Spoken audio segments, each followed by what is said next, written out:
All right. Good morning, everyone. We're going to go ahead and get started. Thank you for joining us today for this webinar on contracts and negotiations amid COVID. However, I'm sure we're going to learn a lot of great information that we can use beyond this. So today we have speaking with us Austin Irving from Shumaker, Loop, and Kendrick. There's a presentation he's going to go through, but feel free to ask questions throughout.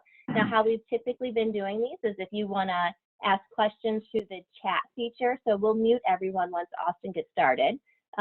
What you can do is if you're not familiar with Zoom, if you hover over down to the bottom of your screen, there's a chat box. If you click on that, it'll pull that up. I will monitor throughout.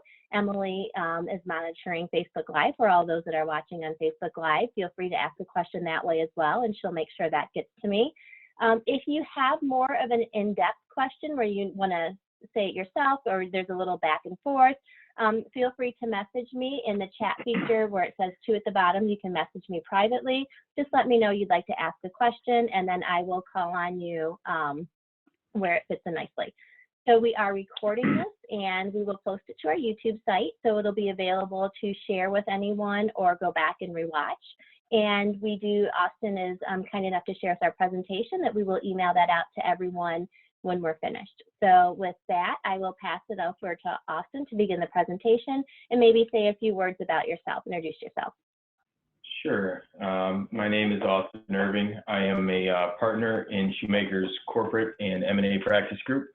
My practice largely, probably 75% is strictly acquiring and disposition of businesses. The remaining quarter of that is outside general counsel representation from businesses of all sizes, S&P 500 to closely held real estate entities. So a variety of work on the general counsel takes us through all the issues from litigation management to employee benefits issues, transactional contract negotiations, and some of the things we'll talk about today, which are some lease issues and contract negotiations. So let's get started, and please do ask questions. I'll try and give some real life examples, but if something pops up that you'd like to discuss, happy to.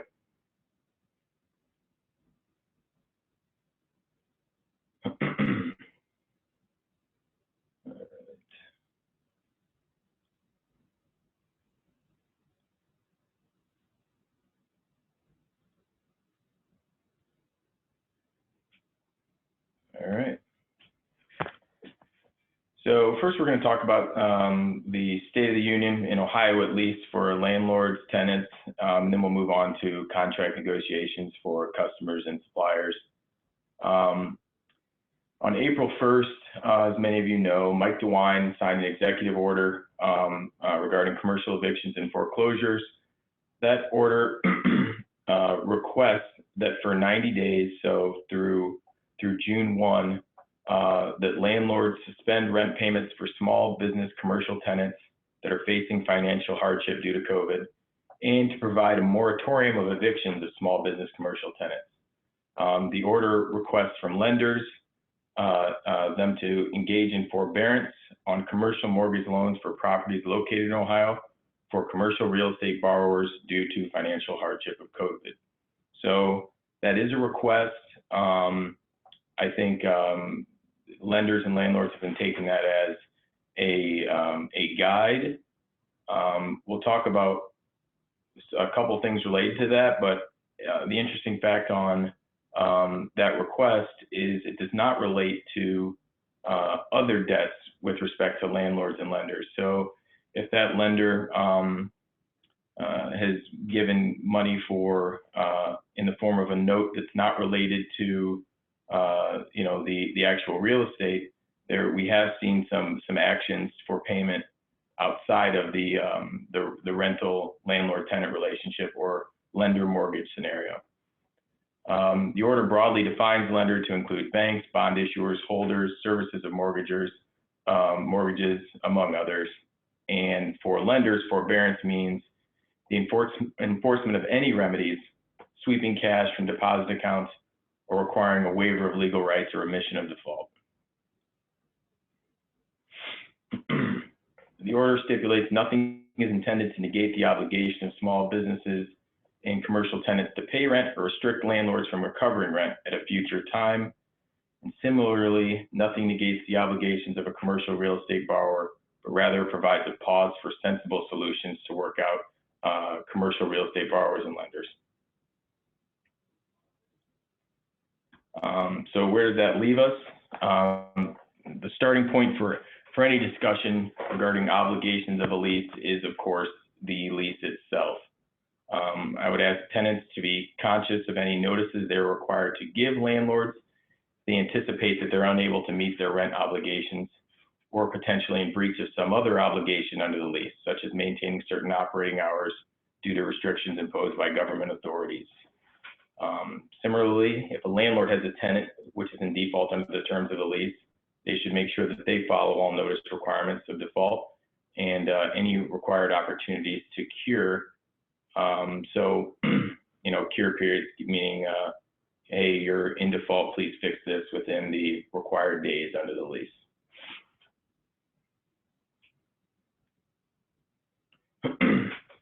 Some landlords, may not have the ability to reduce or defer collection and may need to consider whether a modified payment schedule might be feasible. I mean, what we're hearing a lot from our landlord clients is, we have to pay rent too. We have lenders too. What are we supposed to do? So certainly some type of modification that allows an income stream to continue without a total stop would be advisable. Many leases include provisions requiring that in order to be effective, any modification to the lease must be in writing. In this current climate, I would suggest that no one should be operating under handshake deals. Get it in writing and move forward that way. It's critical for any changes to leases to be clearly documented and confirmed by all parties while safely social distancing, of course.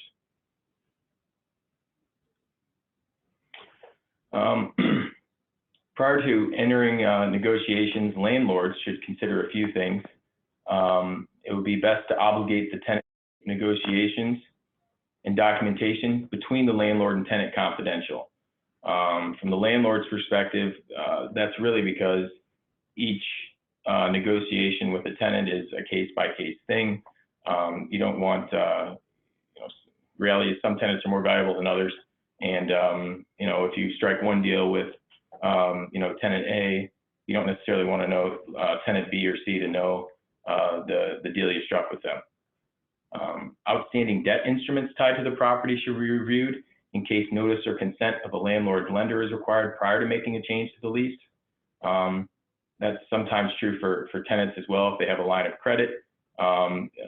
Any well-drafted credit agreements, whether landlord or tenant, are going to tie amendments to material documents as a potential trigger to a lender.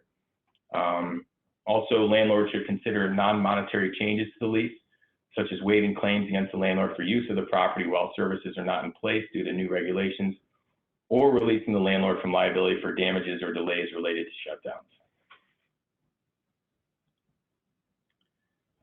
If modifying the obligations under a lease are not possible, eviction remedies normally available are, in the reality of today's climate, going to be curtailed because of court closures, limited operations, things like that. So the reality is, you could file a lawsuit, but you're not gonna see something until, I don't know, September or later, because there's a long line that it's when things do open up that you're going to be behind. So in light of that, proceeding with evictions anytime soon, even after June 1 and DeWine's order is lifted, you should consider all available options before going that route.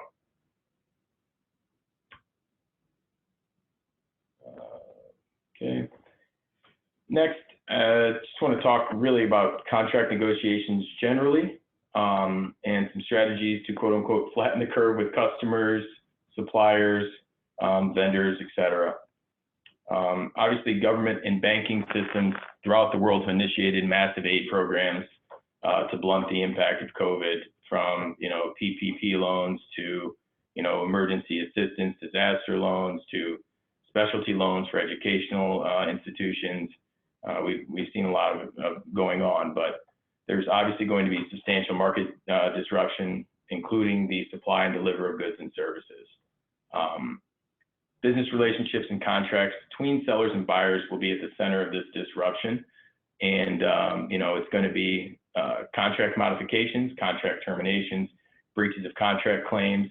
And as things progress, we'll see some insolvency progressing to bankruptcy issues. It's important that we are proactive in protecting business and contractual relationships and minimizing risk of loss. Just using practical, basic legal rights and remedies.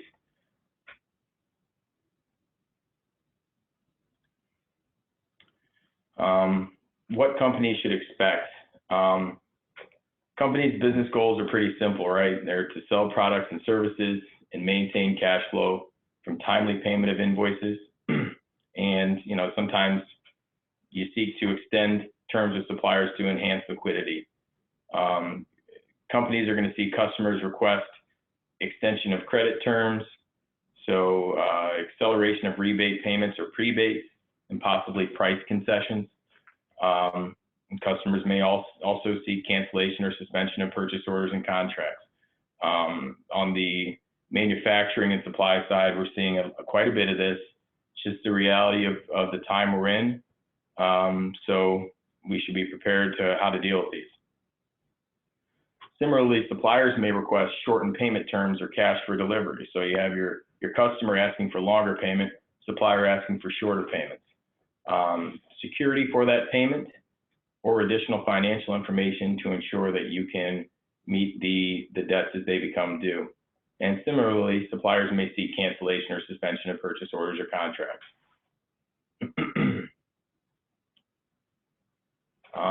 This goes without saying, but understanding a company's business goals with their customers and suppliers may not be a one-size-fits-all. Companies do need to be flexible to negotiate and push back based on the unprecedented circumstances that we're in.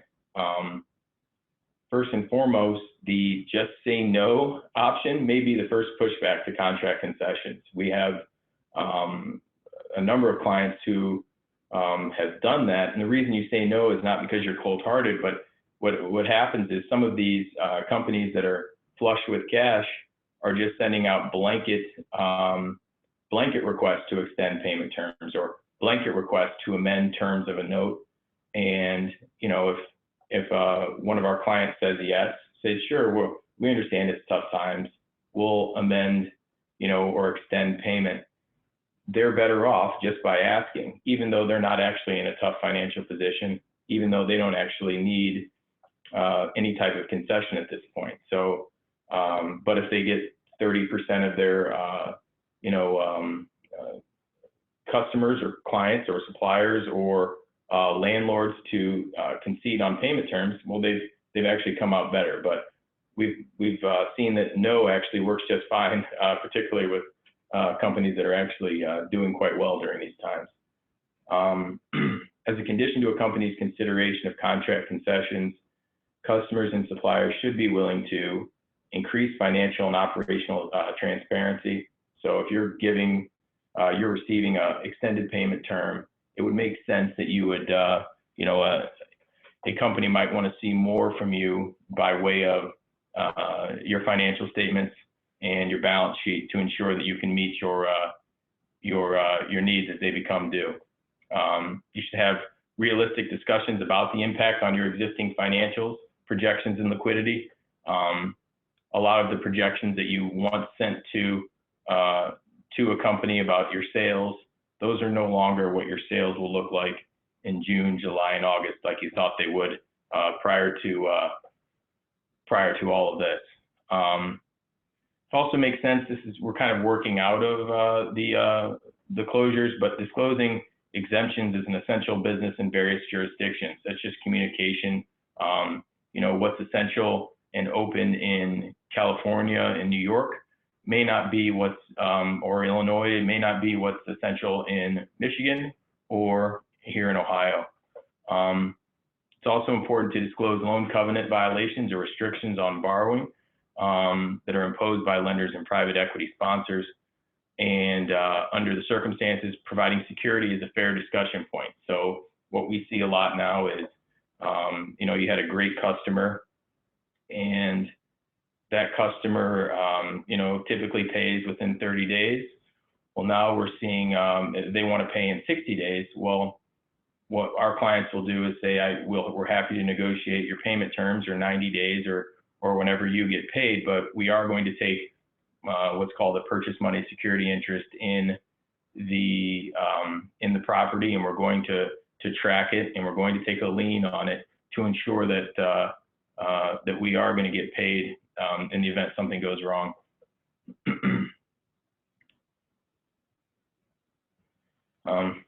Obviously, exercising legal rights will allow companies to minimize loss or can be used as levers to push back in contract concession discussions. We're going to talk a little bit briefly about force majeure, but the UCC Article 2 remedies below have a much lower bar for access and are much easier to enforce, and I would recommend using them as a point of action prior to going into the force majeure waters. Just a couple of highlights from the UCC. The Uniform Commercial Code Section 609, Sale of Goods. It actually allows the seller of goods who has reasonable grounds for insecurity of the customer's ability to perform to demand written assurances of performance and, pending receipt of assurances, to suspend a seller's performance obligations. It's an effective tool to promote quick communication with customers and to pause performance to mitigate risk. Given the unprecedented circumstances, if you have reasonable belief that a customer is unable to perform, you can demand assurances in 2 to 3 days. And it may be utilized even if a customer is current in payment. So if you know they lost a huge customer, something about that business was affected, even if they're current with you, you can use 609 to get some assurances that they're not insolvent and able to meet their debts with respect to your payments. 702 is cash before delivery upon insolvency. That allows a seller, upon learning that a customer is insolvent, to ship goods only on a cash before delivery basis, regardless of a contract that provides for credit terms. Chapter 11 filing is not required to establish insolvency. So again, kind of going to what I said before, instead of an assurance here, you're saying, look, I know that you're having trouble paying, business Y and business X. So therefore, even though you're, current with me, I'm going to go ahead and request that, we get paid in cash, despite the fact that our terms and conditions say we'll allow for credit. Reclamation 702. 2, upon learning that a customer received goods on credit while insolvent, a seller may reclaim those goods upon 10-day demand. And 2705, stoppage of delivery. A seller may stop delivery of goods in transit if they learn that a customer is insolvent. So that situation would be you ship something on credit, you can actually go ahead and call the transit, and as long as you have legitimate belief that there's insolvency with respect to a customer, which is hampering your ability to get paid, you can stop that transit.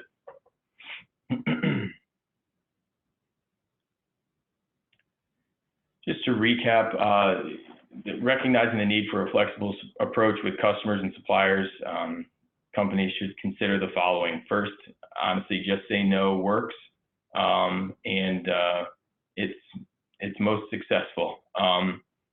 Ongoing financial transparency is also recommended. One thing we've done a few times recently, and it happens all the time, nothing's necessarily changed here, is to say, hey, I'm a company allowing you flexibility. I'm going to have you pay for my attorney's fees. If I'm going to go through the rigmarole of amending agreements, of changing what we already agreed to, you should pay for that, even if my lawyers are the ones drafting it. Obviously, that's good for us because we get paid and our client's happy. But the next is eliminating reduction or suspension of rebates or other sales incentives. You can look at that two ways. One, maybe those sales incentives are good for your business, but if there's something that the client never really cared about necessarily, or will still be using your company, and it makes a difference to your bottom line, maybe you should consider eliminating those in the short term. Commitments for additional business from viable customers. Certainly, if you're going to use a flexible approach, you'd want some type of commitment from them to, extend the terms of a contract, or, something beyond a handshake or thank you very much. Set off against existing rebates against existing invoices. So just simply a set off mechanism of, hey, you owe us money, we owe you money, we're just gonna call it even. Or a waiver of any claims and indemnification for losses arising from the concession. That's helpful and a little legalese, but effectively just saying, we don't want to hear from you regarding anything arising from this settlement, because we're doing you a favor, and that's been successful as well. All right. Austin, can I ask a quick question first, kind of applied to that? Please do. What if your business is on the other side of the no, and you really need that concession from a supplier? Any tips for that? Yeah, so if you really need that concession, yeah, I think ongoing financial transparency is one. I think the communication and showing them that you do have the ability to meet your needs, getting creative with payment terms is important. Like it may hurt you still, but you could say, hey, I'll pay you a portion now, a portion later, giving them security in the supply that they're giving. So not just not just credit extension. It would be, put a lien on this asset until I pay you. You can also increase the cost of the goods is another option. Hey, I'm willing to pay a little more over this period of time, even if I can't pay right now. You can also give collateral that's not related to the inventory itself. So, I mean, that's really getting down the path of doom. But you'd say, you can have a lien on, X piece of equipment, or just there's certain options. But it's really working with the supplier that you need, and showing transparency, allowing them to open up your books to see what you're about, and you hope they say yes. I think this is unique in that I think suppliers and our clients have been pretty willing to work with customers, because they need them as badly as the customers need their goods and services, it seems right now.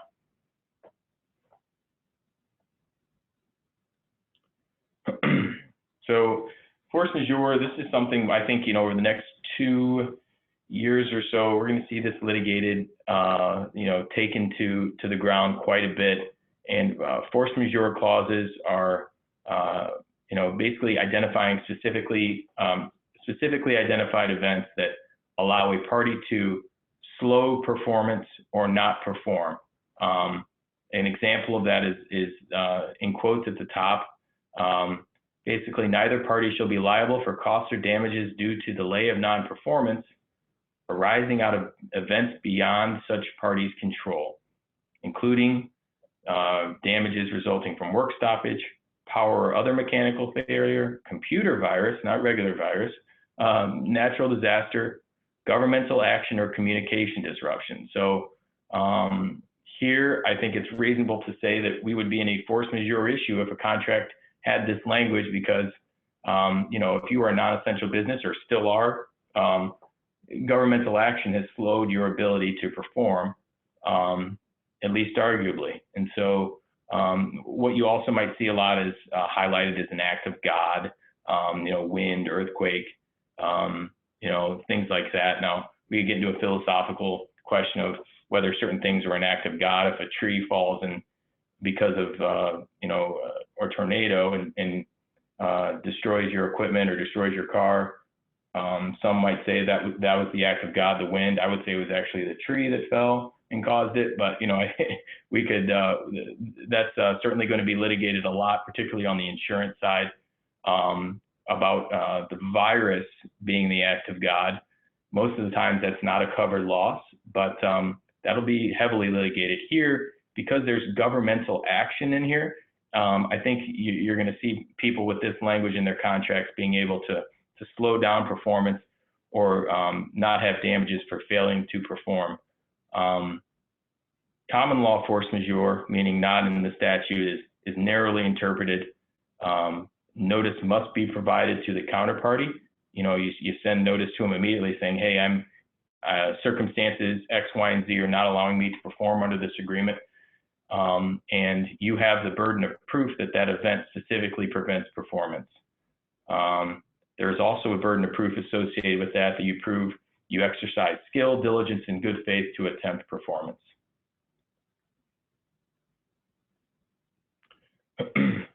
Certainly courts in the past, and we're going to see a lot of it in the coming months and years as these things play out, will excuse partial or at least temporary performance. Change in market demand, however, is usually insufficient to trigger force majeure. That said, the avian flu courts ruled that a major unpredictable event that caused a shift in market conditions was sufficient, but the 2008 financial crisis was generally not a force majeure trigger. So just going back to another UCC provision that hits on this is 615. Seller's delay in delivery or non-delivery is not a breach if performance has been made impractical by unforeseeable occurrences. Seller must provide notice and exercise good faith in attempting to perform all or a portion of its obligations. So that's really going to be a hot topic. If you're a seller of goods, the best option is to use the UCC, as we talked about earlier, secured transaction law to exercise rights, so you don't go into this philosophical question of force majeure. But without question, particularly on the insurance side, force majeure and an inability to perform will be one of the most hot talked about legal topics over the next year or two. And that's all I have. I mean, happy to open up questions and give hypotheticals or scenarios we've seen to discuss. Okay, thank you. That was a lot of great detail. I do have a few questions, and I think I'm going to kind of lump them together and go back and start with the landlords and the leases. So Sure. If landlords are seeing forgiveness loan extensions, should they be extending that to their tenants? So personally, and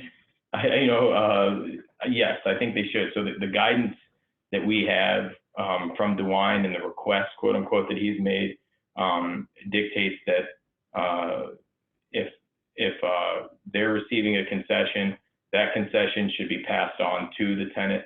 And if you're a tenant and you're in that position where a landlord isn't, I think it would make sense to say, I'm going to place a call either to a lawyer or to the governor's office and put them on notice of a landlord not passing on a similar concession to me. If I'm the landlord, I think you say, I appreciate that concession, but I don't know.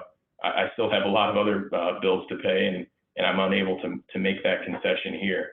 But I think typically, based on the guidance from DeWine, he would expect, and the spirit of the order would expect concessions that a landlord receives with respect to a specific property in particular, or a specific line of credit associated with a specific property. I think he would expect for those to be passed on to the tenants. What if you notice that it's being passed on to some tenants but not you? Yeah, I mean, I think you have to draw that to the attention of the landlord. First of all, you want to be sure. Then you want to look at your contract to understand what your rights are. And then I think you probably want to address that with the landlord and say, look, I'm holding an order that was pretty clear as to how you're supposed to deal with us. in the short term through the next 90 days, so through June, what's going on, and you need to get an answer from him, and then he or she should understand what you're getting at. And if they don't respond, I think you unfortunately need to take it up a notch, whether it's a letter to the governor's office, or having some legal advice to put the pressure on the landlord. Have you seen any creative solutions or negotiations that are happening right now between landlords and tenants? Like, are you seeing any buyout negotiations? Yeah, I mean, lots of extension of payment terms is really, so I mean, the simplest one that people are doing all the time is your rent's free this month. It's added on as it's added on as an additional month at the back of your lease, or 2 months free added on to the back of your lease. That's the most common. Other creative things are, reduced rent for a period of time. It's 80% or 60% added on to the back of your lease. Creative buyouts, it's not necessarily quite right for the buyout scenario, because the way I'm thinking of the question, at least, the buyout would sense that one would be, I don't know if you mean the tenant pays a lump sum to get out of the lease. That would be tough from a tenant perspective, because they don't have cash to pay the rent to begin with. And then the landlord buying the lease out, that is something that you may see, or sooner than later, because simply if they've always wanted to get that tenant out, for instance, and this is their opportunity to do that, you may see some of that. But at the same time, a landlord's not necessarily looking for the buyout yet, I don't think, because they've got a contract with that tenant, and they don't necessarily want to go out trying to find another tenant right now. It's not the best time. But creative buyouts, I think you'll see over the next few months, certainly towards the end of the year, where a buyout might be better, where either party is looking to get out of the lease from the beginning, and this gives them an opportunity to do that.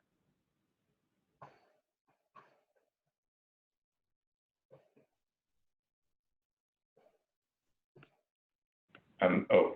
Sorry, didn't realize I was unmuted. Okay.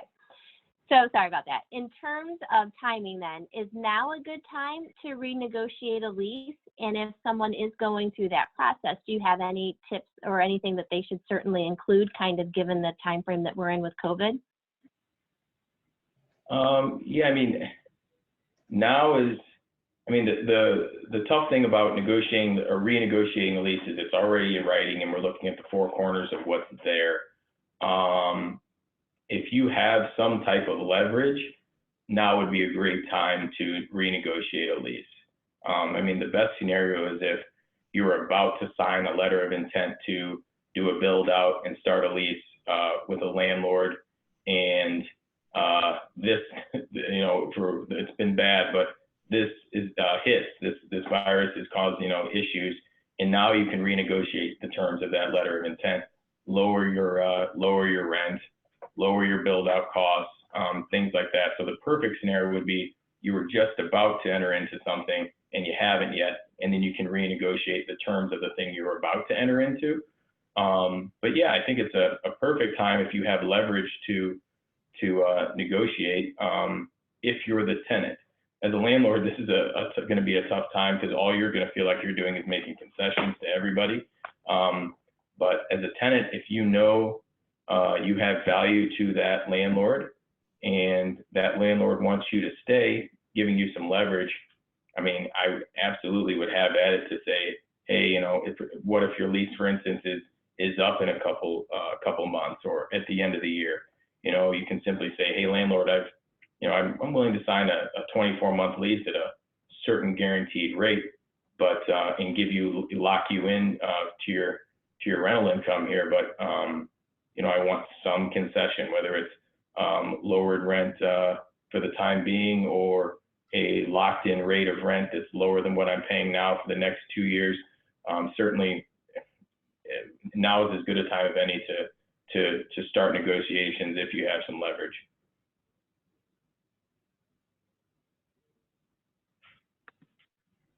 Okay. Let me think. How does the PPP play into the landlord-tenant situation? Well, so what you'll see sometimes is when landlords are negotiating sort of modifications to a current lease, they'll put in there, some certifications or require some certifications from the tenant that they haven't received cash from the PPP, or to keep the landlord apprised of any funds that they do receive from the PPP or any of the other stimulus programs. And the reason is they're thinking effectively, look, I'm landlord giving you a price concession or temporary suspending rental payments, but in the back door you've received 2.5 times payroll that can be used for utilities, can be used for mortgage interest, can be used for X, Y, and Z, and you're going to come out in a good position and have the ability to pay, but you're not. So that's sort of how that plays in initially. So all the time, if you're the landlord giving modifications to a tenant, you're going to see a conscious landlord include those provisions in his or her or its loan or rental modification. From a tenant perspective, I think you simply want to say, I have limited circumstances to use that PPP money. It's limited to 25%. It's limited to utility specific use and rental payments, but you're going to say my business is zero, so my income is zero, my revenue is zero. That really shouldn't come into play, because if I'm going to be able to pay my rent for the next 12 months, I need those funds now. But really, it comes into play by disclosure and transparency requests from the landlord, and whether the tenant is willing to make those certifications on the back end to get a loan or a lease modification. Okay, so what about those that so we talked about, like, if you're kind of at the end of the contract and good for kind of renegotiating, but what about people that just signed a contract January 1? Does this add any elements to existing contract or negotiation leverage? And can this frustrate a contract that at all, since we operated for 2 months before this hit? Does that make sense?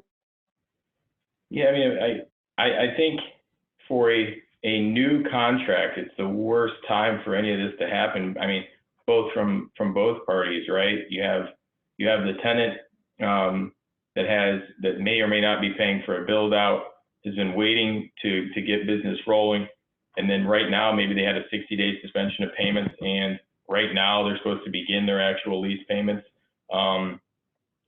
I think it's a tough spot. The landlord may have paid for the build out and given the little runway for rental payments, and now is expecting to get the lease payments. It's really tough for those situations, but it doesn't mean that you can't have the discussion and say that, look, things have changed. You can chase all you want, but if there's $0 coming in, a lot of the question would relate to what's the personal risk on the lease agreement. Is there a personal guarantee? Is there something that would obligate you or individually for lack of non-payment? If there's no personal guarantee, the leverage from the tenant side is to just tell them to pound sand and go chase bad money, because at the end of the road they'll find nothing. That's one leverage piece. If you have a personal guarantee on it, there's some individual liability there. It makes it tough, and what you really want to think about is trying to explain to the landlord that they'll be better off in the end making some type of concession given the change in market conditions than they would be without you paying something or being there. And I think that a lot of times that's accurate. I mean, no one's dying to move in and pay premium rent at the rate that you're struggling to pay right now. So they'd have to find somebody if they try to enforce it against you and evict you, they would have an obligation to find somebody in good faith. So you do have some leverage. It's just not a great position, obviously, to just have entered into a lease arrangement. Okay. Toby Caulfield had a question on this topic, so I'm going to ask him to unmute and go ahead and ask it. Hi, hello, hi, Irving. So, good morning, everybody. As we negotiate new leases, we're going to be looking at new definitions of a force majeure, and a lot of our insurance doesn't cover pandemics or even anything like that. So I realize that maybe we're in uncharted waters to defining what a pandemic is, but is Right. a definition, a legal definition for a pandemic, and what if it's a localized occurrence, which I think we're now all beginning to realize, could occur. And it also reflects on our insurance contracts, like our downtime insurance, for, equipment failures, this kind of falls into that category. What do you see as a definition? And, going forward, is there any formalized legal definition to what we would put into future contracts and leases? Yeah, great question. I think you'll certainly start to see a pandemic definition played out. And again, litigation is slow and ugly, so you're going to see this played out over the course of 6 months, a year, 2 years. But I think you'll certainly see some noodling of the legal definition of what pandemic is and what constitutes a pandemic. The simplest way for if you want to be in a position to have included certain things like a virus or governmental shutdown or acts of God is to specifically identify, virus-related, specifically identify the event that you're looking to have some type of relief from. The trouble is, and I'll get back to the definition and how you'd identify it, is every time you give, you say you want a virus interruption of performance, you will have to give the other party that same leeway on the force majeure side. So just be conscious of, what you're getting and what you're giving up by including those things. But as far as the definition, I mean, the best way to be clear about it is to say a virus, an act of God, a governmental action. A lot of things don't have, a lot of force majeure clauses don't specifically identify things, and virus in many cases is not one of the identified causes of a force majeure. So they're going to be left arguing over what's an act of God and what isn't. And from an insurance perspective, obviously a lot of people don't have business interruption, so they're calling their insurance agent and saying, hey, why don't you sell me business interruption insurance? I feel bad for the insurance agent that has to answer that call, but so I think business interruption insurance would be used a lot more. And I think you're going to see the big sort of legal definition fight over what an act of God actually is. There'll mostly be people saying that a virus is not. That's been the consistent sort of legal holding to date. But I think you'll see some creative lawyering on the side of this is an act of God and what constitutes a pandemic, and clearly defining what pandemic is in your mind will give you the best chance to, if you're seeking to have some relief down the line, including specific things like the word virus, just calling it what it is in your force majeure clause will make it sort of undoubtedly clear what you're looking for as far as force majeure events. Does that answer your question? Some? Yeah, for the most part, yeah, I appreciate it. Thank you. Yeah, it was, I could see adding virus to all the force majeure going forward, even though it's a two-way street, but it's to help protect everybody and make it clear that it's a new negotiation when it occurs. Right. Yes, On the topic of force majeure, I know James Harkin had a question, so I'll let you go ahead and ask now. Hey, thanks. Actually, I go by Jim. It's just James because that's what it said on my credit card when I signed up for this service. This is the first I've been introduced to the concept of force majeure, and I'm glad we are, because we are just now, I'm talking like this week, entering into negotiations for a joint future development and co-marketing deal with a company that's playing in the same basic arena we are, but our services are complementary. So this is real important. And what I want to know is, are all those specifications in force majeure, are those things that need to be stipulated in writing in the contract in advance of any precipitating event, or is there UCC case law that basically builds it in as a protection to both parties going forward? Right. There is some case law that shows what certain events are have qualified in the past, but without having them specifically identified, all it ends up being a fight over whether or not that constitutes an event that causes you to be incapable of performing under the terms of the agreement. You would want to specifically identify, if you can, a variety of circumstances that could come up to make performance impracticable.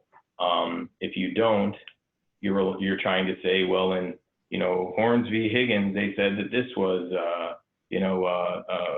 a force majeure event, or in 1989 events, they said that this was a force majeure clause, and made you want to specifically identify so that you're not looking at what constitutes an act of God, what constitutes something that caused me to be unable to perform. I mean, one I've seen snuck in before as a force majeure that's pretty good is first of all, union strikes, riots, things like that are always in there.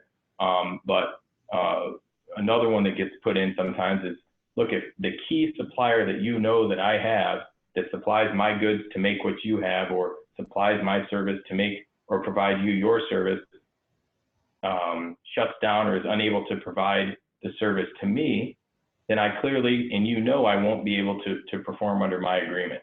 And if you can, quote unquote, sneak that in to the agreement, or simply tell them that you want it as a force majeure clause, be direct about it. That's one that's pretty valuable to people that they overlook, in the sense that, that made service impracticable clearly, and both parties know who, if they do know your end user, sometimes you don't want them to know your down the line vendor, but if that's something that works, it would make sense to not only clearly identify all the cases for force majeure, but even that one, saying, if I can't get the key thing I need to perform for you, that would constitute a force majeure event in my eyes. But it does have to be clearly identified. Not having that stipulated specifically in writing in the contract. A little bit like dying without a will, and it gets hung up in probate for a long time. You don't quite know how it's going to play out. I think that's accurate. Yep. It's like I said, the UCC does provide that there shall be relief to the extent performance is impracticable or impossible, but then you're left to argue over what that means. And that's a tough position to be in. It's expensive, it's time intensive, and you don't know where you'll end up in that. Thank you very much. Great answer. Sure. Thank you. And on those lines, Bob DuBell had a very kind of specific situational question about what goes into the contract and when you can stop working if you're feeling uncomfortable or safe. So I'm going to ask him to unmute to ask that question. Hello. I imagine I should probably lay down some basis before I answer the question. So first I'll read the force majeure sentence from my contract, and then we'll go from there. Just so I find it here. Grand LaBelle Photography reserves the right to refuse attendance at any event, at any function in the event of a government mandated restriction such as severe terror alert, pandemic quarantine, natural disaster, or level 3 snow emergency, Liability is limited to the return of all payments. And I don't know how or why I added pandemic 15 years ago to this contract, but I did. My client is a bride. She's fragile. This is very difficult for her. Her dreams are being shattered, and creating any angst at this time will begin a relationship, especially being a photographer, that's potentially toxic, because I don't want her to dislike me and make poor pictures because she thinks I'm the enemy. So I have to walk very gently and all 100% optimistically with her as we approach what already she thinks is an adversarial situation. Photographing the wedding, for the most part, is not, it's not totally risk-free, but it's generally managed until we get to the reception and the potential of a dance floor. And I was on a webinar last night, and I've been in a couple more, in which venue owners and DJs are pretty much saying, once the party begins, they're going to let it happen the way it happens, and they're not going to police social distancing. And without anyone complaining, it will look like it did a year ago. So as a 63-year-old man who could be challenged to go into the dance situation and risk my health at that point, I'm good to go for the majority of the event and the portion of the contract that is really the critical portion of the contract. Taking pictures of drunk people on a dance floor is not the most important part of the assignment, but I'm generally on an hourly agreement, and it's still within the hourly time. Does stopping work when I feel that I'm now at risk, my right under my contract, do I have an obligation to return money? Should I bring this up ahead of the event, which would create some unrest about the agreement, and you say previously possible bad taste in the customer's mouth, or do I just quietly leave? Yeah, I mean, certainly you've got a few different ways you can look at it. Why don't we just like throw out some hypotheticals, and then you really just make ultimately it's a business decision. But from a choice perspective, you certainly, it sounds like the way I heard your force majeure clause, it sounds like you have the option to cancel. Is that, would you agree with that? Because it's your Yes. force majeure that. But I don't want to cancel because that would put me in a bad economic situation, and I can produce 95% of the agreed contract. Agreed. So I think that, the simplest approach is you suggested that, which was, hey, there obviously is a pandemic. I will perform. However, partial performance under a force majeure event is really all you're obligated to do, to show that you made a good faith effort to exercise good judgment and skill to make performance as complete as possible.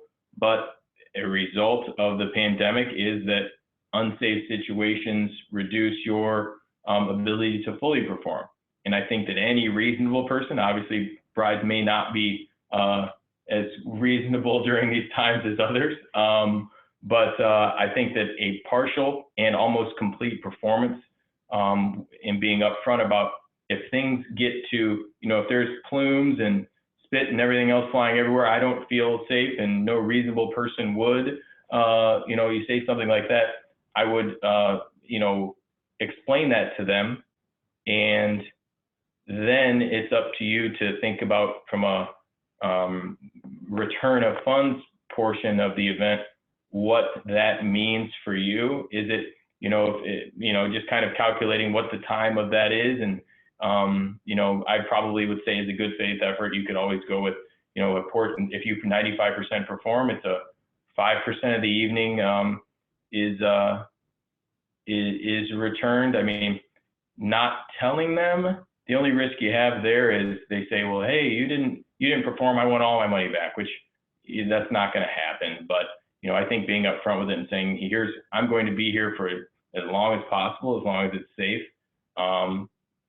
and pointing out that you do have something in your contract that allows for a remedy that you would grant them a concession, but it'd be on your terms, and getting out in front of that versus the back end probably would be advisable.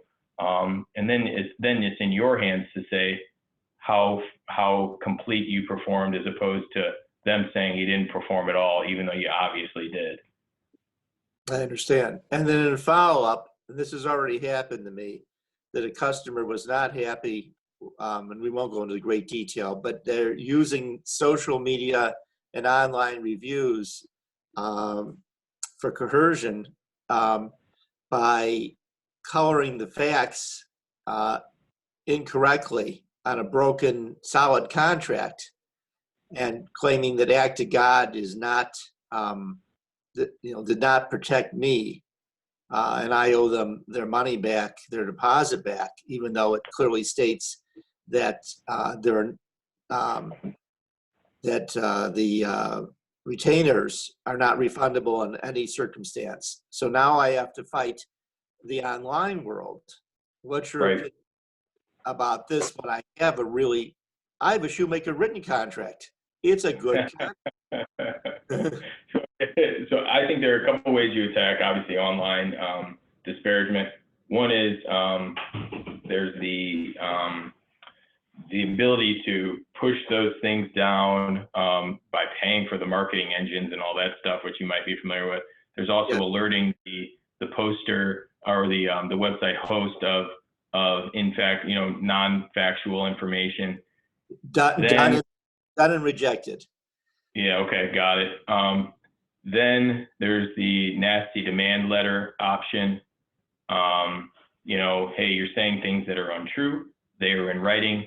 That constitutes, a legal action on my part, and it can be swiftly achieved because you're saying things that you either know are not true or you should have known that aren't true because it's clearly stated in the contract. Here's the contract provision. If you don't within 10 days remove that, then we're going to have a problem.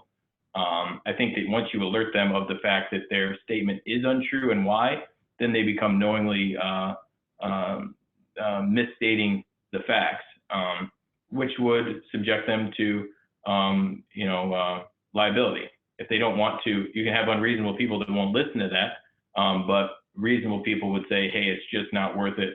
I felt better by posting this. I'll take it down and move on. If not, it depends on how much pain you are looking to exact.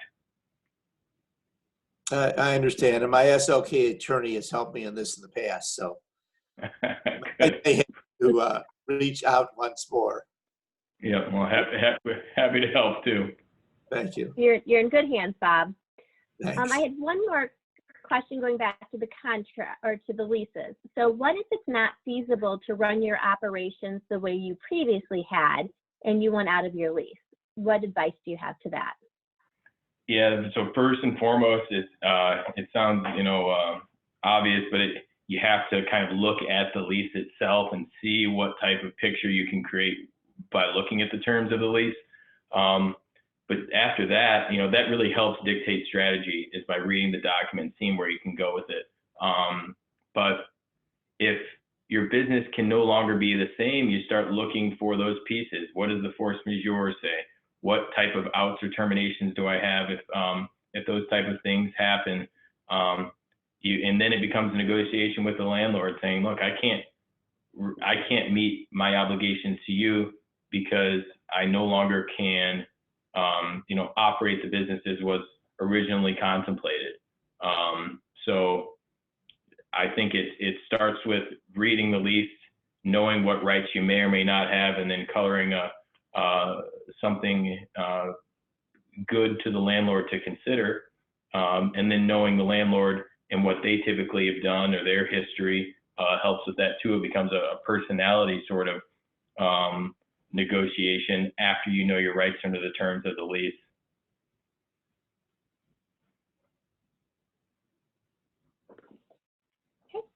I think that's all the questions that I had received. If anyone has anything else, maybe unmute and ask.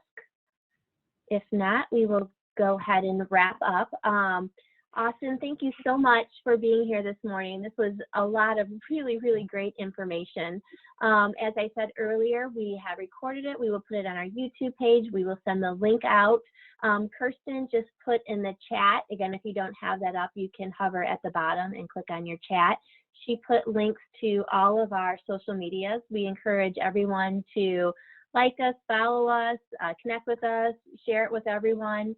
And this is what we had scheduled so far for webinars. We don't have anything yet, although we are putting these together very quickly. So if there is a topic that is weighing on your mind, something of interest, something you need to know more about, feel free to shoot us an email, put something in the chat.